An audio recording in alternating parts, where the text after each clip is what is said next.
안녕하세요. 책 읽어주는 채널 별책입니다. 오늘 읽어드릴 책은 베스트 셀프입니다. 저자는 마이크 베이어, 옮긴이는 강주원, 출판사는 안드로메디안입니다. 마이크 베이어는 일명 코치 마이크, 예술가, 운동선수, 경영자 등 삶을 더 진실하고 더 성공적이며 더 즐겁게 살기를 원하는 사람이면 즐겨 찾는 캐스트 센터의 창립자 겸 최고 경영자입니다. 사람들이 최고의 자아가 되려는 목표를 성취하도록 돕는 것을 사명으로 생각하는 라이프 코치입니다. 오랜만에 산수를 해볼까요?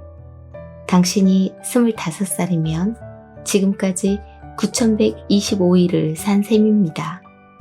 40살인 사람은 14,600일, 50살인 사람은 18,250일을 살았습니다. 그 수천 일 중에서 정말 기억에 남을 만한 날은 며칠에 불과할 것입니다. 긍정적으로든 부정적으로든 당신의 삶을 바꿔놓은 날로 규정할 만한 기념일은 며칠에 불과하다는 뜻입니다. 또 자신 있게 말할 수 있습니다. 당신이 지금까지 살면서 수백 명, 아니 수천 명을 만났겠지만 현재의 당신이 있도록 잊을 수 없는 영향을 준 사람은 한 손에 꼽을 수 있을 것입니다. 극소수만이 현재의 당신이라는 돌판에 지워지지 않는 흔적을 남겼다는 뜻입니다. 라이프 코치 마이크 베이어의 베스트 셀프, 너 자신이 되라, 오로지 더 나은 쪽으로를 읽는다면 당신은 앞으로 결코 잊지 못할 극소수 중 한 명을 당신의 핵심 팀에 덧붙이게 될 것입니다. 이제는 당신이 진실로 정직해져야 할 시간입니다. 당신에게 진정한 변화는 불가능하고 당신의 인간관계는 회복할 수 없을 정도로 망가져졌으며 당신의 삶은 완전히 파괴되어 어떤 꿈도 꿀 수 없는 지경이라고 생각할지도 모르겠습니다. 그렇지 않습니다. 그런 상황에도 좌절하지 않고 적극적으로 필요한 일을 하며 할 일이 있다고 확신하면 그런 비관적인 생각은 전혀 사실이 아님을 알게 될 것입니다. 그러나 이런 경우에도 당신에게 필요한 도구를 갖추어야 합니다. 그 도구는 당신도 변할 수 있다는 믿음, 변하겠다는 뜨거운 의지, 그리고 마이크가 강조하는 최고의 자아입니다. 과거는 이미 지나갔고 미래는 아직 오지 않았습니다. 중요한 시간은 지금이고 지금 필요한 책은 베스트 셀프입니다. 다음은 너 자신이 되라, 오로지 더 나은 쪽으로. 베스트 셀프 책 속의 최고의 자아에 대한 부분입니다.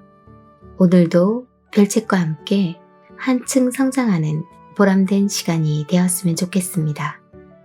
여러분들의 구독과 좋아요, 알림 설정은 별책의 힘이 됩니다.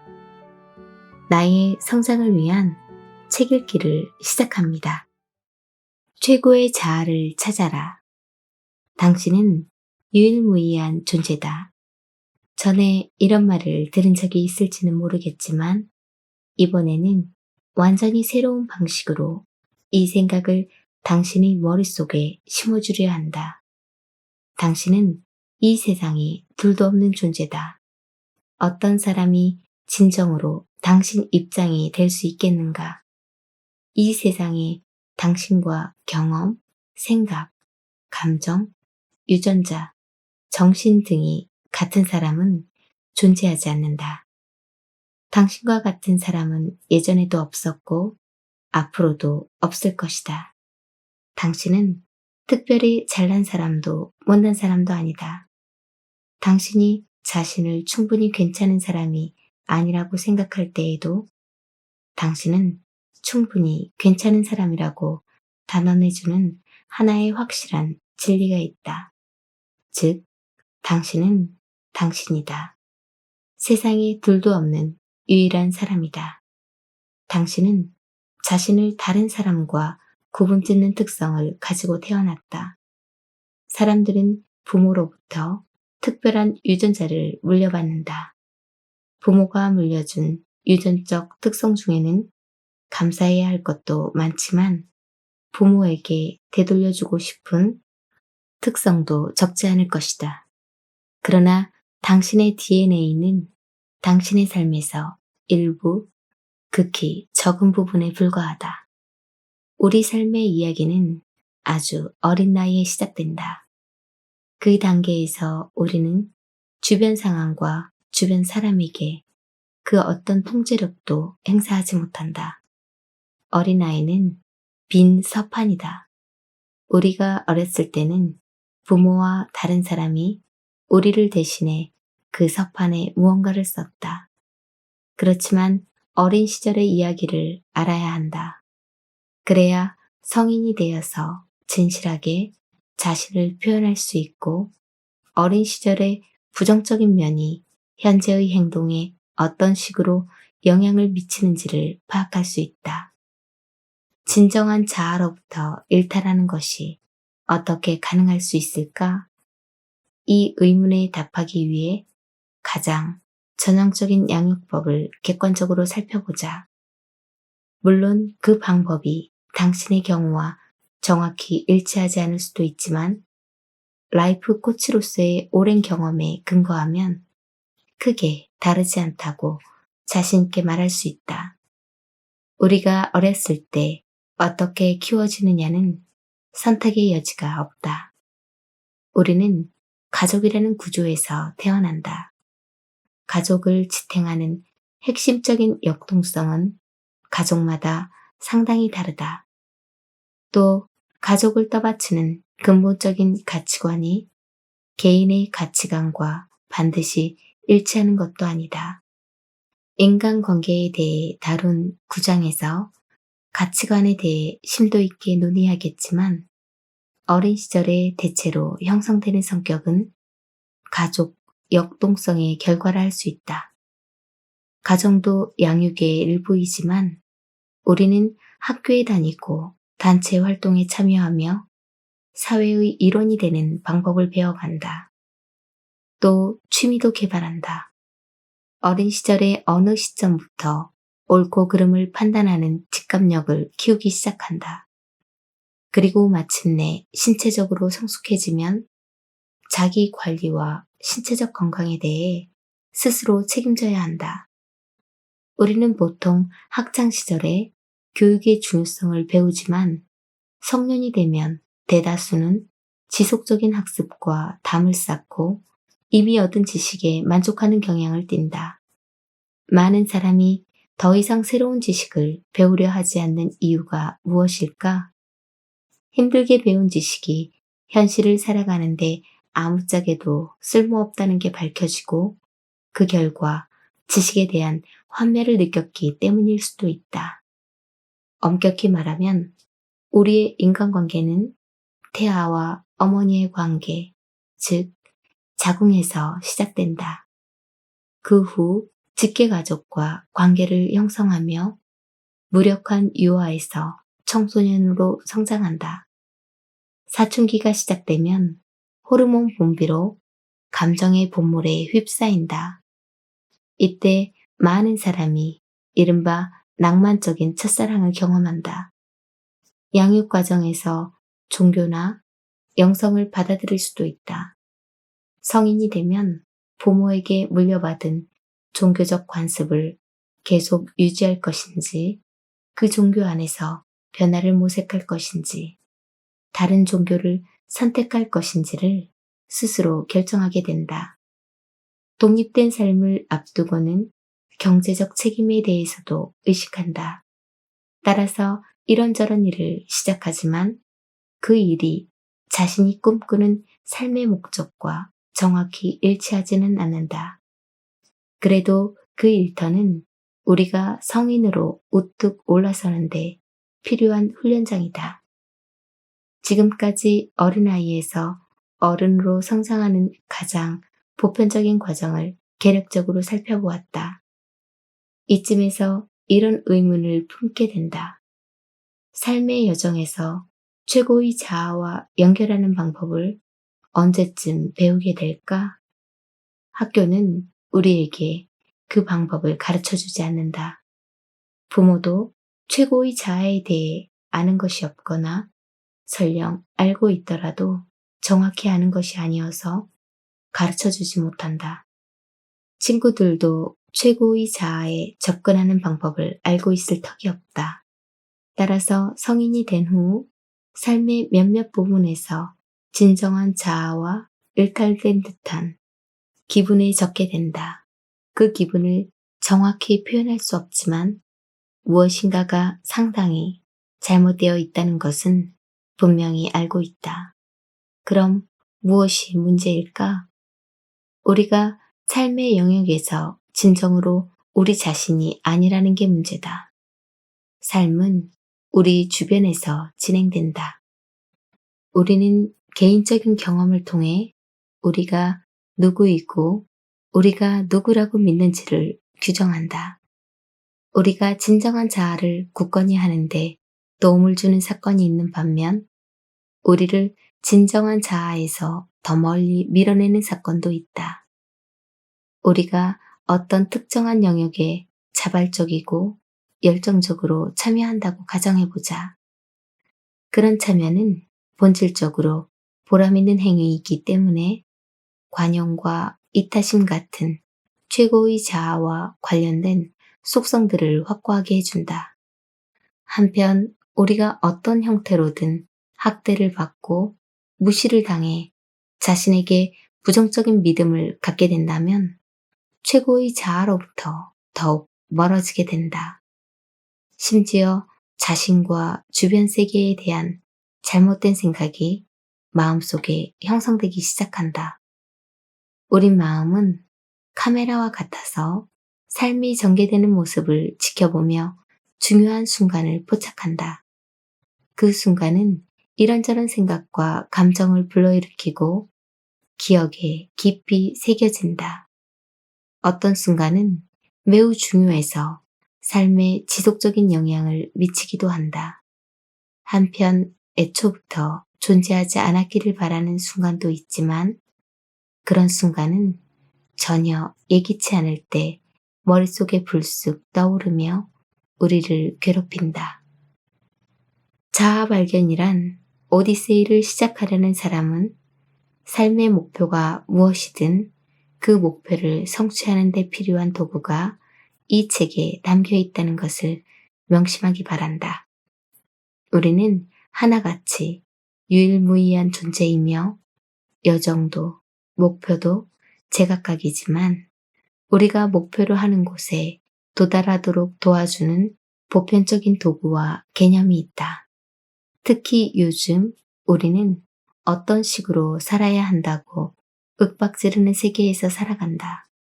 어떻게 옷을 입어야 하고 무엇을 먹어야 하고 정치적으로 무엇을 믿어야 하고 세상에 어떤 모습으로 나타나야 한다고 압박을 받는 정도를 넘어 심지어 삶에서 무엇을 원해야 한다고도 강요받고 있다.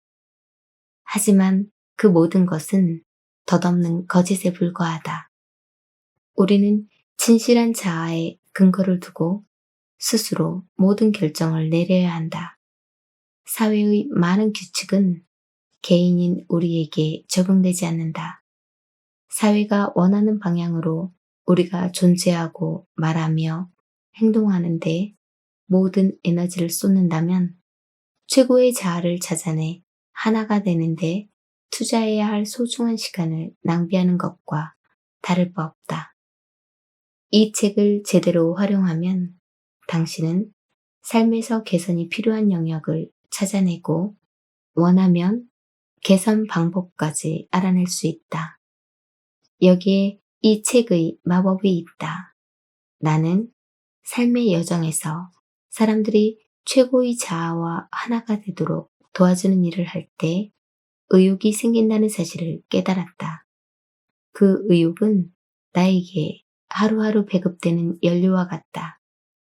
또 우리가 진정한 자아와 일치되지 않는 삶을 살아갈 때 가장 큰 골칫거리에 직면하게 된다는 것도 알게 되었다.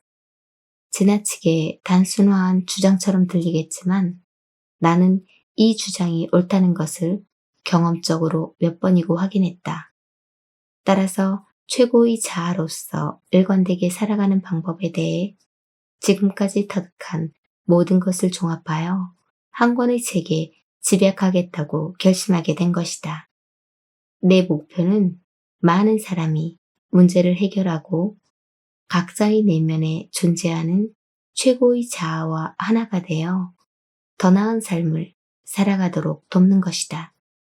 당신의 성격 특성을 써보라. 이번에는 진실한 당신과 맞아떨어지는 모든 바람직한 특성, 즉 성격상 특징을 빠짐없이 써보라. 그 특성들을 이런저런 상황과 연결지어 생각하며 어떻게 하면 그 상황에서 당신이 빛날지 고민해보라. 그 특성은 모두 긍정적인 속성이어야 한다. 나중에 확인되겠지만 그 특성들은 최고의 자아에서 생겨난다. 최고의 자아는 당신에게 내재되어 있는 진정하고 진실한 것, 즉 진정한 자아를 가리킨다. 최고의 자아, 진정한 자아.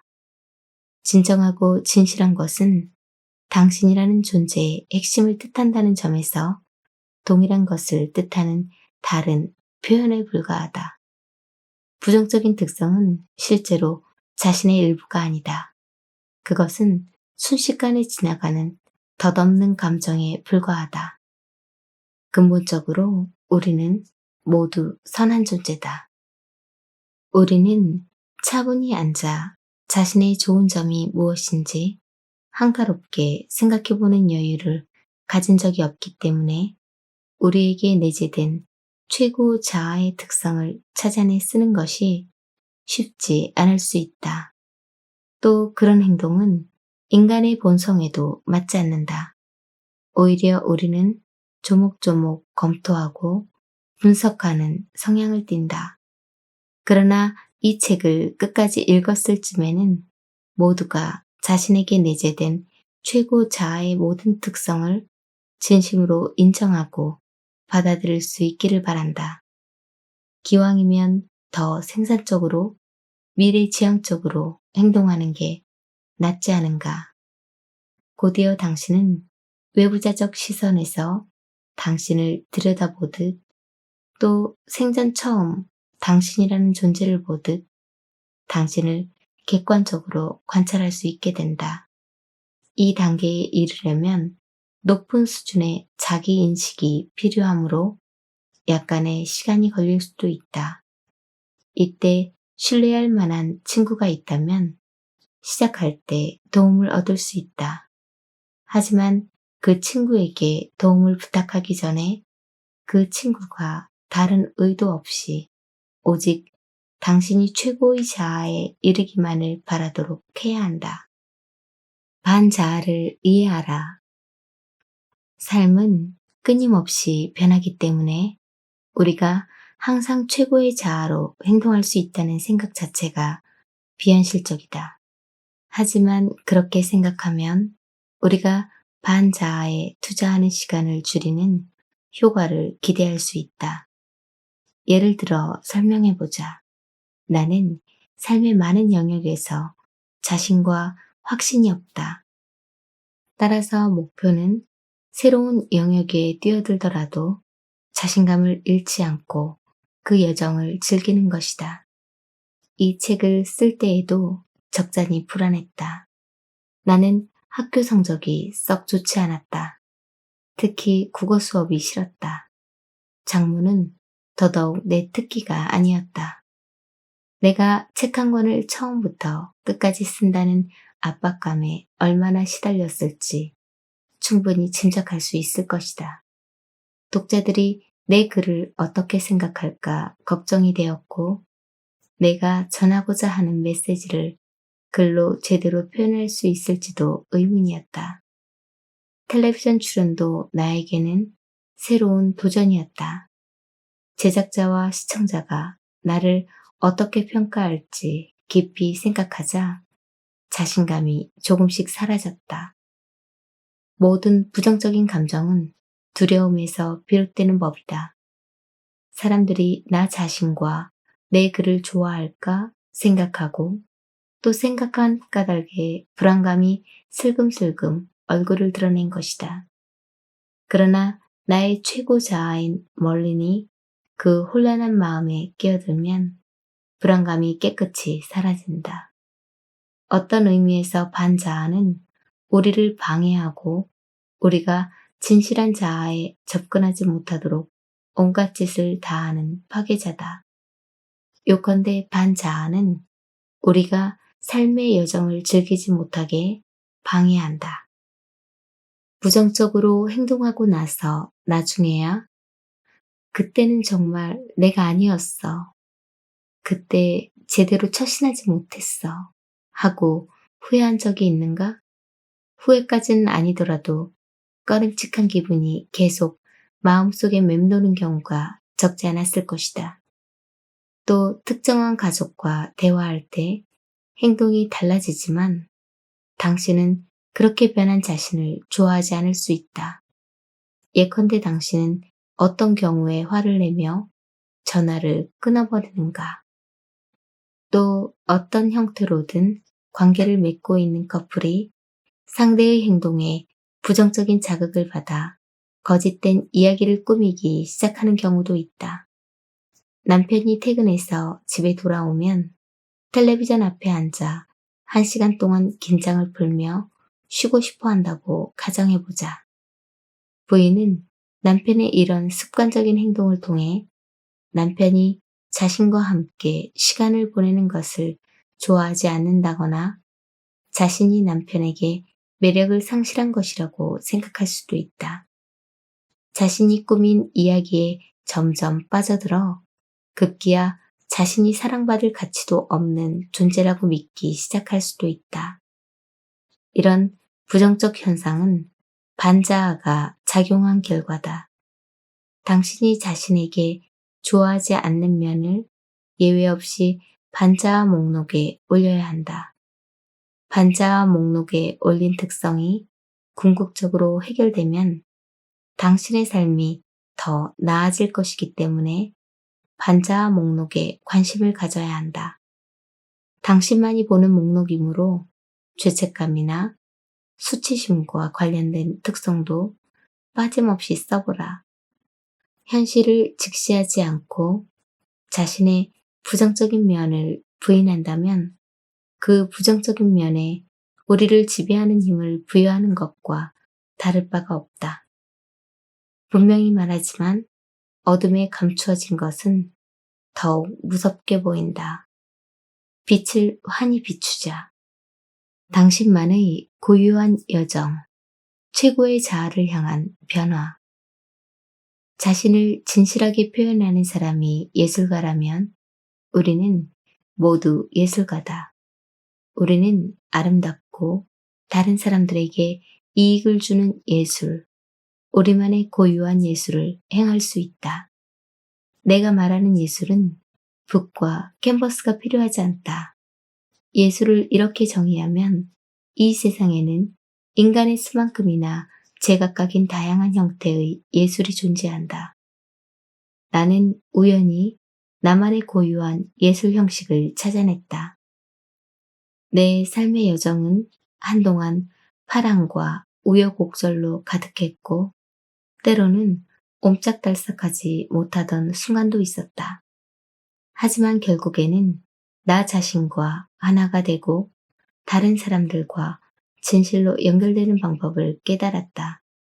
그렇게 연결되는 과정에서 우연히 내 예술 형식을 만났고 그 결과 다른 사람들이 자신의 최고 자아가 되는 자유를 찾는데 도움을 줄 수 있게 되었다.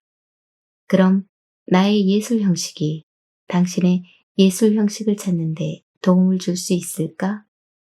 내 생각에는 그렇다.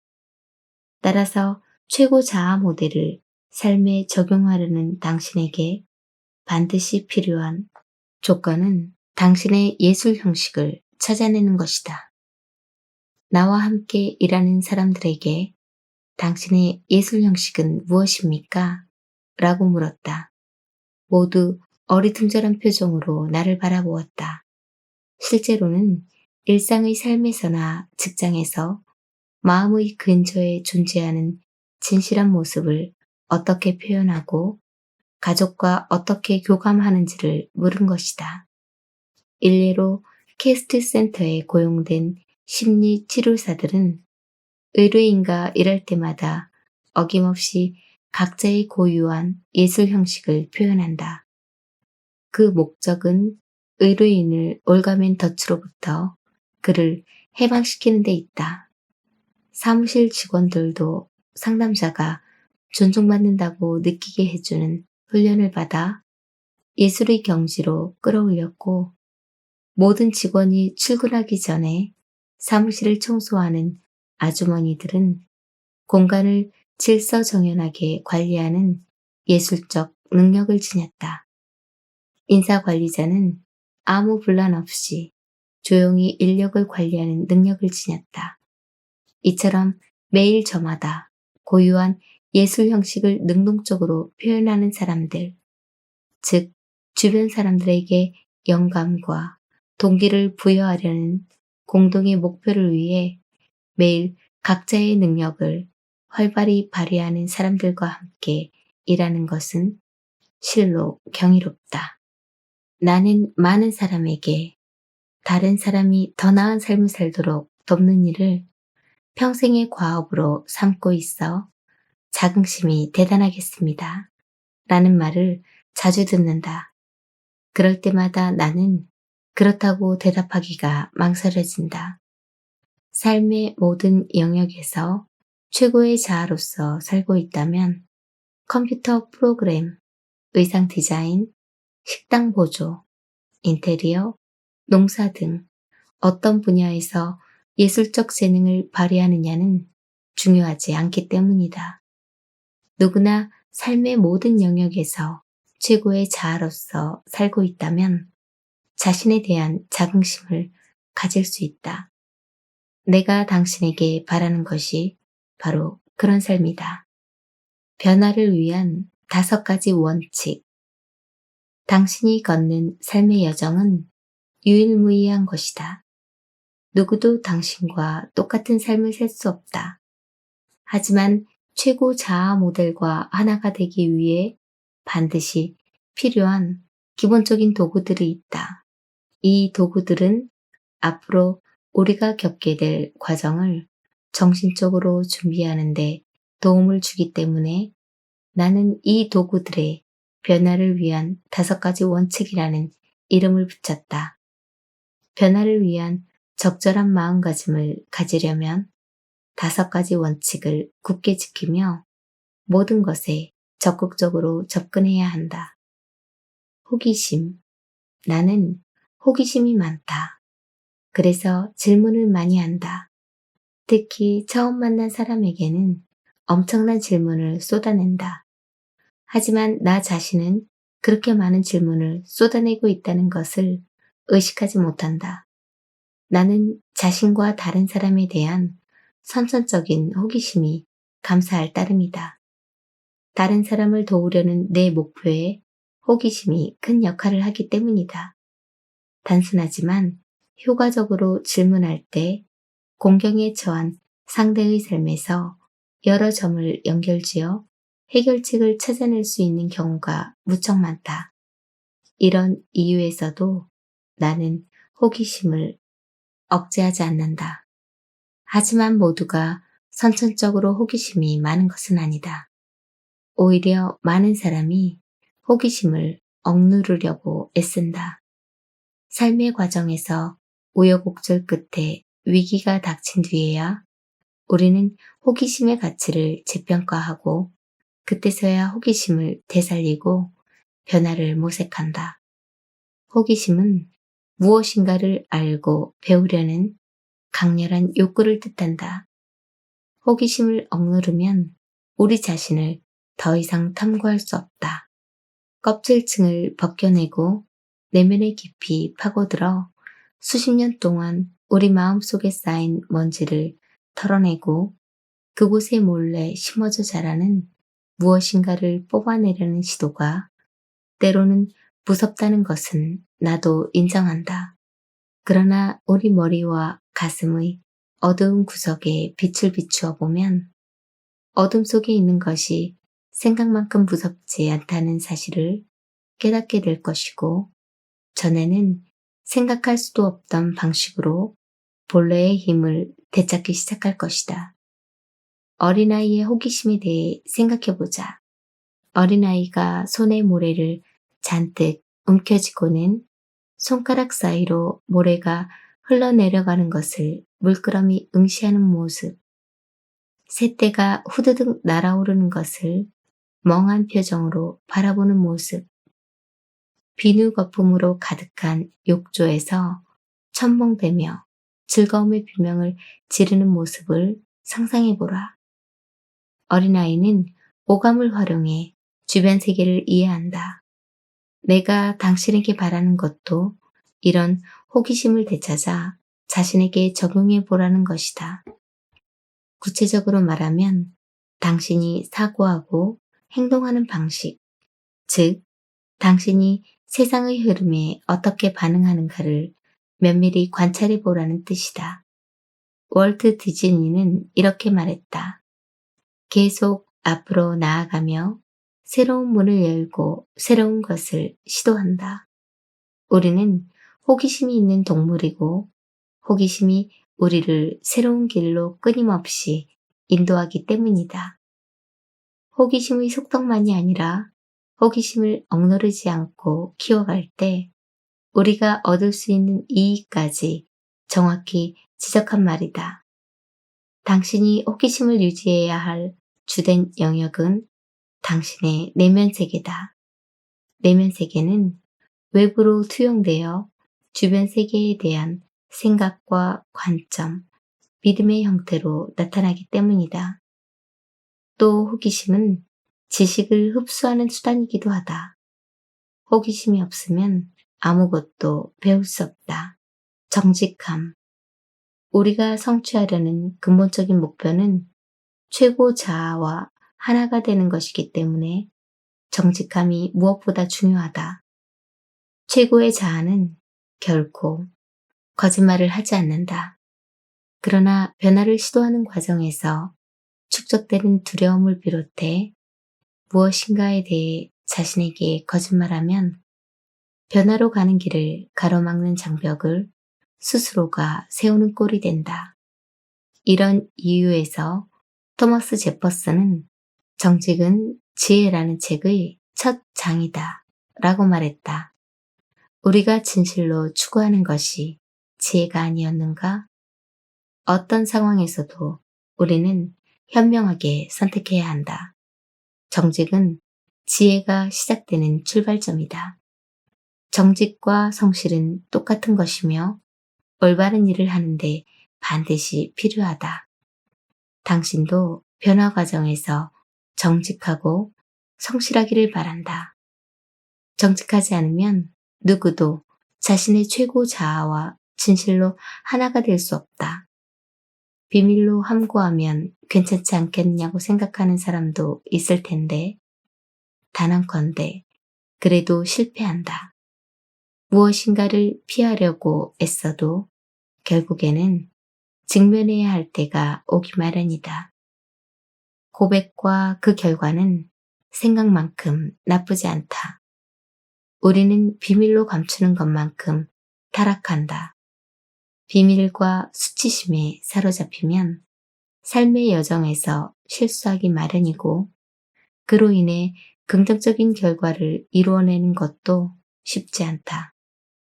나는 당신이 당신의 모든 것에 정직할 수 있도록 기꺼이 도와주고 싶다.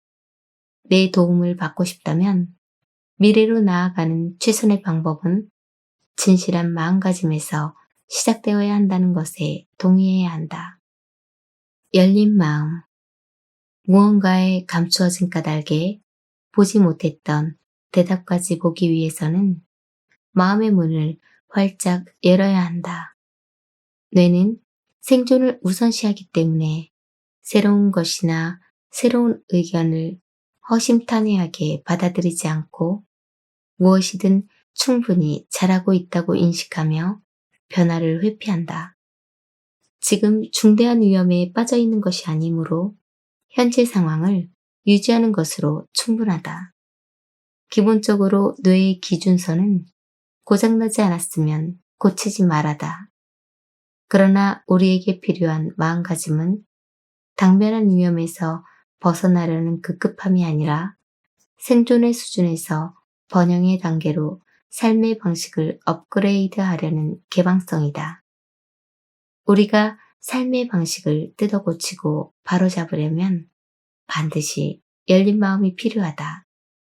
모든 가능성을 테이블 위에 올려놓고 작은 변화로 크나큰 긍정적인 결과를 빚어낼 수 있는 방법을 찾아내기 위해 노력해야 한다. 이때 열린 마음을 가질수록 성공할 가능성도 자연스레 높아진다. 마음의 문을 열었다는 것은 무엇이든 배우겠다는 열정을 뜻한다. 내가 지금까지 살면서 얻은 가장 큰 깨달음이 있다면 열린 마음으로 배워야 자유롭게 편견 없이 배울 수 있다는 것이다.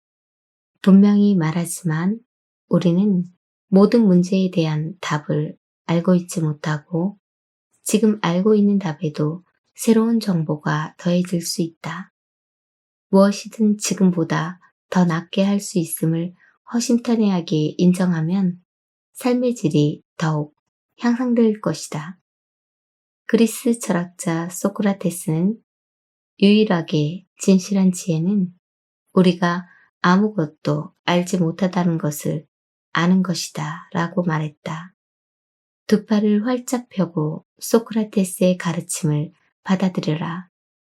열린 마음으로 아무것도 모른다는 지혜를 받아들이면 그 순간부터 우리는 스펀지가 되어 새로운 의견과 관점을 빨아들일 수 있다.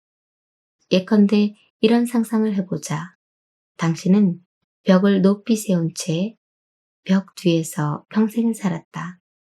당신은 벽 뒤에서 빠져나올 생각을 해본 적이 없었지만 어느 날 한 친구가 다가와 당신 손을 꽉 잡고 끌어냈다. 그때 당신은 처음으로 장엄한 일출을 보았다. 그 기분이 어떻겠는가? 이 책을 당신의 손을 잡고 어둠에서 끌어내는 친구로 삼고 일출의 장엄한 풍경을 당신의 아름다운 최고 자아로 받아들여라. 또 당신의 여정에서 만나는 모든 것에 마음의 문을 활짝 열어라. 의욕. 16년 전 마침내 필로폰을 끊고 제정신을 되찾았을 때 마약으로부터 완전히 벗어나려면 기나긴 시간을 고통스럽게 싸워야 한다는 사실을 깨달았다. 나는 마약의 덫에 다시는 빠지고 싶지 않았다. 그래서 멘토와 후원자, 의료인이 나에게 권한 모든 방법을 시도했다. 예컨대 중독 치료를 위한 12단계 프로그램 모임에 참석했고 매일 멘토에게 전화를 걸어 어떻게 하루를 보냈는지 알렸다. 공동체 모임에도 자발적으로 참석했고 아침에는 기도하고 저녁에는 하루를 반성하는 시간을 가졌다. 하지만 어디에서도 중독에서 벗어날 완벽한 해법을 구할 수 없었다. 그래서 일례로 마음의 평안처럼 나에게 없는 것을 가진 사람들에게 닥치는 대로 도움을 청하며 어떻게든 해결책을 찾고 싶었다. 마약 중단부터 중대한 감량까지 삶에서 극적인 변화를 꾀하거나 삶의 행로를 완전히 바꾼 사람에게는 적극적인 의욕이 있었고 그 의욕을 유지했다. 의욕은 행동을 위한 전제 조건이다. 달리 말하면 생각에 머물지 않고 행동하고 실천해야 한다. 더 나은 사람이 되고 싶다면 힘들고 지겨운 길을 견뎌내겠다는 각오가 있어야 한다. 안전지역에서 벗어나려면 힘든 길을 기꺼이 걷겠다는 의지가 필요하고 그렇게 행동해야 한다. 그 과정을 반드시 어려워할 필요는 없다. 목표를 마음속에 적절히 시각화하면 그 목표에 도달하기 위해 필요한 일을 하는데 오랜 시간이 걸리지 않는다. 기꺼이 무엇인가를 하려고 결심했다면 그 결심은 실제로 그것을 실행할 때에야 확인된다. 버진 그룹을 창업한 영국의 기업가 리처드 브랜슨은 이렇게 말했다. 삶은 노보다 예스라고 말할 때 훨씬 더 재미있다. 내가 말하고 싶은 것을 대신해준 듯하다. 전국안전위원회의 발표에 따르면 운전 중 휴대폰 사용으로 인해 매년 160만 건의 교통사고가 발생한다고 한다. 이는 교통사고 4건 중 1건에 해당하는 수치로 산만한 운전자 때문에 적어도 9명이 매일 사망한다는 뜻이다. 우리는 정신적으로나 물리적으로나 동시에 두 곳에 있을 수 없다. 우리 삶을 개선하는 데 필요한 일을 하려면 집중력 분산을 최소화하고 집중력을 유지할 수 있는 환경을 조성해야 한다. 당신은 어떻게 집중력을 유지하는지 알아내야 한다. 달리 말하면 집중력을 유지하기 위한 당신만의 고유한 방법은 무엇인가? 이렇게 묻는 이유는 사람마다 집중하는 방법이 다르기 때문이다.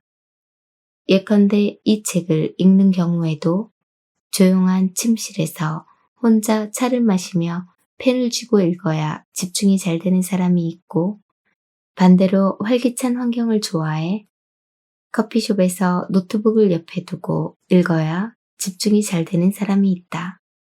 믿기지 않으면 직접 실험해보라.